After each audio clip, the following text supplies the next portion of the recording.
இன்னைக்கு நாம உருளைக்கிழங்கு பொரியல் பண்ணலாம். அது எப்படி பண்ணணும் அப்படிங்கிறத பார்க்கறதுக்கு முந்தி முதல்ல என்னென்ன அரைக்கணும் அப்படிங்கிறத பார்த்துக்கலாம். காய்கறிகளில் நமக்கு போதுமான சத்துக்கள் இப்போ கிடைக்கிறது இல்லையா, அதனால எப்பொழுதுமே ஒரு அரைச்சி விட்டுட்டீங்க அப்படின்னா கொஞ்சம் நமக்கு மருத்துவ குணங்கள் கிடைக்கும். இப்போ நமக்கு என்ன அரைக்க போறோம்னா, ஒரு வெங்காயம் சேர்த்துக்கோங்க. சின்ன வெங்காயம் சேர்க்கறது ரொம்ப நல்லது. கொஞ்சமா கருவேப்பிலை சேர்த்துக்கோங்க. ஒரு தக்காளி சேர்த்துக்கோங்க. இதுக்கு காரத்துக்கு தேவையான அளவு மிளகாத்தூள் சேர்த்துக்கோங்க. குழம்பு மிளகாத்தூள் சேர்த்துக்கோங்க. பொரியலுக்கு தேவையான கல் உப்பு. உருளைக்கிழங்கு எத்தனை போடுறீங்களோ அதுக்கேற்ற மாதிரி இந்த ஒரு உருளைக்கிழங்கு அப்படின்னா ஒரு ஸ்பூன் சேர்த்துக்கலாம். 2, 3 அந்த மாதிரி போட்டிங்கன்னா 1.5 டீஸ்பூன் அப்படி சேர்த்துக்கலாம். இப்போ நம்ம 2 உருளைக்கிழங்கு சேர்த்துருக்கோம், அதனால 2 ஸ்பூன் சேர்த்துக்கலாம்.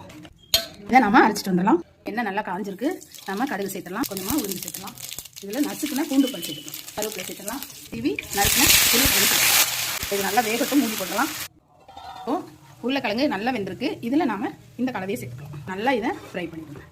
இப்போ அந்த மசாலா எல்லாமே சுண்டி சூப்பராக வந்துடுச்சு. உருளைக்கிழங்கு கிரேவி இதே மெத்தடில் செய்யுங்க. தயிர் சாதம் எல்லா வகை சாதத்துக்கும் இது சூப்பராக இருக்கும். சப்பாத்தி பூரி எல்லாத்துக்குமே சூப்பராக